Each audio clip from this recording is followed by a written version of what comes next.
अच्छा मानते थे। तो ऐसे कौन से, मतलब जिंदगी में हुआ होगा ना कि आपको अचानक से एक मोहभंग होता है, कहते हैं ना कि मेरा मन भर गया इससे, वो कौन सा पॉइंट था, कौन सी ऐसी चीजें थी, या कोई दिन वो याद रहा हो कि जब से आपका मन उठना शुरू हुआ हो कि बस अब और नहीं, कुछ कोई वक्त, कोई उम्र, कोई इंसिडेंट अगर आप बता सकें कब हुआ ऐसा, और कितना लंबा वक्त लगा आपको खुद को तैयार करने के लिए कि भाई हाँ अब मैं इस्लाम छोड़ूंगा? अगर वो पूरी कहानी, वो पूरा वक्त आप हमारे लिए दोहरा सकें। असल में पिनाश जी कैसा होता है ना, अभी देखिए एक एग्जांपल देता हूँ मैं। एक बच्चा बड़ा हो जाता है लेकिन उसको अंदाजा नहीं होता है कि वो कब बड़ा हो गया, क्या क्या उसके साथ हुआ था। तो जब इस्लाम छोड़ते हैं हम, तो वो हमें याद नहीं रहता कि एग्जैक्टली कौन सा वो टाइम था जहाँ पे हमारे दिल में ये डाउट आया कि ये वो पॉइंट है, ये वो डाउट है जिसकी वजह से हमने इस्लाम छोड़ा। ये क्या होता है कि ग्रेजुअली एक एक चीजें, एक डाउट अगर आपके जहन में आ गया, फिर वो बाकी चीजें आपके जहन में बैठना शुरू होती है। वो कहते हैं ना, एक बीज पड़ जाए उसके बाद वो फिर पौधा और बड़ा झाड़ हो जाता है। उस तरीके से एक डाउट जब आ जाता है उसके बाद और चीजें आपके सामने आती रहती है। फिर एक वक्त ऐसा आता है कि आपको पता भी नहीं रहता है कि कहाँ से स्टार्ट हुआ था। तो मैं कुछ चीजें आपको बता दूं कि जैसे कि मैंने बताया था आपको कि मैं इस्लाम का जो है वो तबलीग भी करता था, क्योंकि मैं इस्लाम को अच्छा समझता था और लोगों को, मेरा इंटेंशन ये था कि लोगों को जहन्नम से बचाना है हमें, ताकि वो कयामत में, यानी जब उनको जहन्नम नसीब होगी तो हमेशा हमेशा जले नहीं वो। तो ये मेरी अच्छी थिंकिंग थी।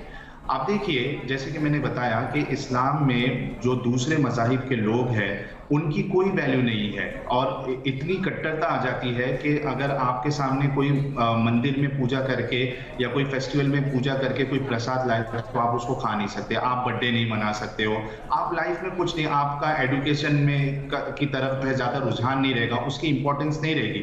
क्योंकि जब एक इस्लाम ये फीलिंग देता है कि ये दुनिया की जो ज़िंदगी है वो टेम्पररी है, आप टेस्ट के लिए आए हो, आपको ये ज़िंदगी से ज़्यादा प्रेफरेंस जो है वो आखिरत की ज़िंदगी में देना है, और यहाँ पे आपको आपकी रोजी रोटी जो है वो अल्लाह पूरी करने वाला है। तो जाहिर सी बात है, एक इंसान जो है वो एजुकेशन में क्यों ध्यान देगा, वो आगे बढ़ने का क्यों सोचेगा? वो तो सोचेगा कि टेम्पररी जिंदगी, यहाँ पे मैं सिर्फ अल्लाह को खुश करूं, जो अहकाम अल्लाह ने बताया है उसको पूरा करूं, और उसके बाद आखिरत में फिर मजे ही मजे है।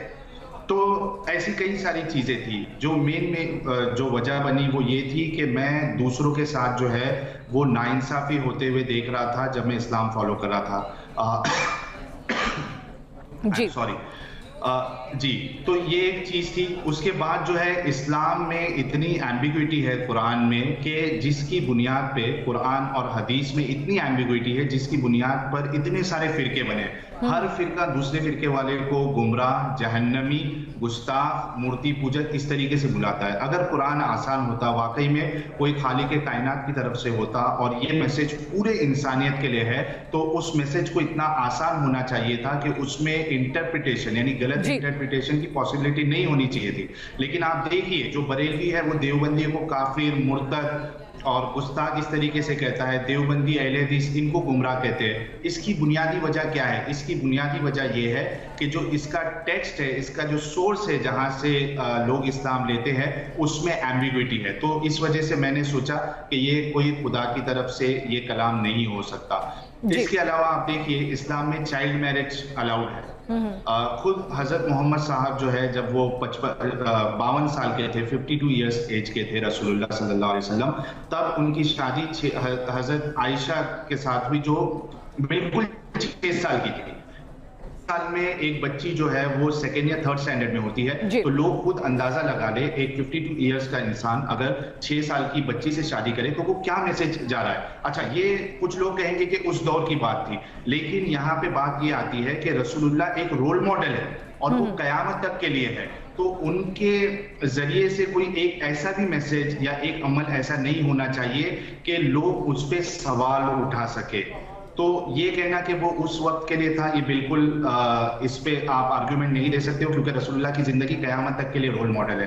जब हजरत आयशा 9 साल की हुई, बाकायदा बुखारी, मुस्लिम, नसई, ये जितनी हदीसों की किताब है, ये सब में ये हदीसें मौजूद है, बाकायदा एकदम स्ट्रेट अवे लिखा हुआ है। और खुद जिसके साथ शादी हुई वो खुद कहती है, हजरत आयशा, कि मैं जब 6 साल की थी तो मेरा निकाह हुआ रसूलुल्लाह के साथ, और जब मैं 9 साल की हुई तो मेरी रुखसती हुई, मैरिज कंज्यूमेट हुई।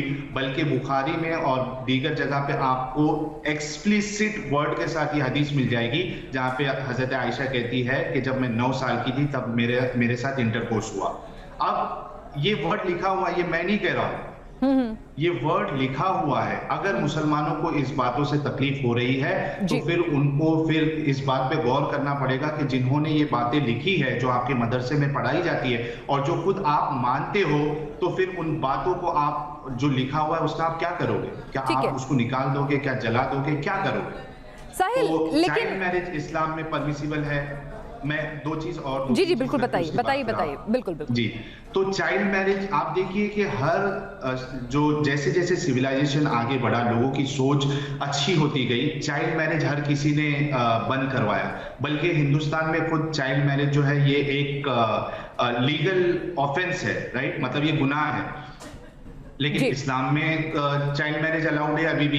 दूसरा, आप अगर इस्लाम का कॉन्सेप्ट देखें तो इसमें स्लेवरी वाला कॉन्सेप्ट है, सेक्स स्लेवरी, जो पहले दौर के जो यानी रसूलुल्लाह और उनके जो सहाबा थे, कंपेनियंस थे, ये लोग क्या करते थे? ये लोग जाके जो नॉन मुस्लिम कबीले होते थे या स्टेट होता था, वहां पर जाके, ये बाकायदा ये सब हदीसों में लिखा हुआ, मैं अपनी मर्जी से कुछ नहीं कह रहा हूं। अगर किसी को लग रहा है कि मैं अपनी मर्जी से कह रहा हूं तो मेरा चैनल है एक्स मुस्लिम साहिल ऑफिशियल, वहां पे मैं लाइव स्ट्रीम करता हूं। वहां पे आप, और ओपन प्लेटफॉर्म है, आलिम हो, आम आदमी हो, इंटेलेक्चुअल हो, कोई भी हो, वो वहां पे आए और मेरे से दलीलें ले ले, मुझ पे, मेरे साथ इस पे जो है बहस कर ले। तो ये लोग क्या करते थे, सहाबा और रसूलुल्लाह, ये जो गैर मुस्लिम कबीले होते थे या स्टेट होता था, यहाँ पे जाके ये 3 ऑप्शन देते थे। 3 ऑप्शन क्या था कि या तो आप इस्लाम कबूल कर लो, या तो फिर जिजिया दो, यानी आपने इस्लाम कबूल नहीं किया, आप जो कुफर कर रहे हो उसका बदला ये है कि आपको जिजिया देना है साल में एक बार। अगर ये भी नहीं मानना है आपको तो आप फिर जंग के लिए रेडी हो जाओ। पहले मैं ये समझता था, जब मैं तबलीग करता था और जाकिर नायक जैसे स्कॉलर को सुनता था, तो मेरी समझ ये थी कि जितने वॉर्स इस्लाम में हुए हैं वो सब डिफेंस में हुए हैं। और जाहिर सी बात है, अगर कोई आपको मारने आ रहा है, आप अगर डिफेंस में जंग करते हैं तो उसमें कोई प्रॉब्लम नहीं, मेरी यही सोच थी। लेकिन जब आप हदीसों का मुताला करें, तारीख का मुताला करें, तफसीर देखें कुरान की, बाकायदा आपको नजर आएगा कि कई सारे वॉर्स जो है मुसलमानों ने ऑफेंस में किए हैं। जाके ये जो 3 ऑप्शन मैंने बताया वो जाके उनके सामने रखे हैं, और जो नहीं माना उनके साथ जंग हुई है बाकायदा। तो ये सब चीजें मेरे लिए बड़ी अजीब थी और बिल्कुल मैं इसको एक्सेप्ट नहीं कर पा रहा था। और फाइनली, मतलब पहले मैंने डायरेक्टली इस्लाम नहीं छोड़ा था, बल्कि जो 5 टाइम की मैं नमाज पढ़ता था वो आहिस्ते आहिस्ते जो टाइमिंग्स होता है वो मैं फिर उसको डिले करने लगा स्टार्टिंग में। हालांकि आप यकीन नहीं मानेंगी कि मैं जब ऑफिस में काम करता था तो बाकायदा वहां जो भी नमाज का वक्त होता था, ब्रेक लेके जाके बेसमेंट में मैं नमाज पढ़ता भी था और पढ़ाता भी था। इमामत भी की है मैंने जहां पे ऑफिस में मैं काम करता था। उसके बाद समझिए मेरी ऑफिस का टाइम जो है वो 6 बजे पूरा हो जाता है। जब मैं ऑफिस से निकलता था, मलाड में मेरी ऑफिस थी, वहां से निकल के घर पे जाने तक मगरिब की नमाज बीच में आती थी, तो स्टेशन के पास या जहां कहीं भी बीच में मस्जिद मिलती, मैं जाके वहां नमाज पढ़ता। तो ये सब चीजें जब मेरे जहन में आने लगी और मुझे लगने लगा कि यार ये तो कुछ मतलब ही नहीं है अपनी जिंदगी इसमें डालकर, जो पूरी हमारी जवानी इसमें वेस्ट हो जा रही है। तो स्टार्टिंग में मैं नमाज का जो टाइमिंग था वो मेरे से डिले होने लगा। फिर आहिस्ते आहिस्ते मेरी नमाजें छूटने लगी। फिर मैं सिर्फ जुमा की नमाज पढ़ने लगा। उसके बाद आहिस्ते आहिस्ते कुछ महीनों के बाद, सालों के बाद, मैं जुमा भी पढ़ना बंद कर दिया। उसके बाद ईद की नमाज बंद कर दिया। और उसके बाद फाइनली मैंने ये डिसीजन लिया, जब मुझे बर्दाश्त नहीं हो रहा था अंदर से, कि मैं ये हिपोक्रेसी नहीं कर सकता हूँ कि मैं इस्लाम लोगों को यानी दिखाऊं कि मैं इस्लाम में हूं और मैं इस्लाम को गलत समझ रहा हूं या फॉलो नहीं कर रहा हूं। तो बिल आखिर फाइनली मैंने क्या किया, मेरे घर वालों को कई सारी चीजें बताई और मैंने साफ साफ बता दिया कि मैंने इस्लाम छोड़ दिया है। जी।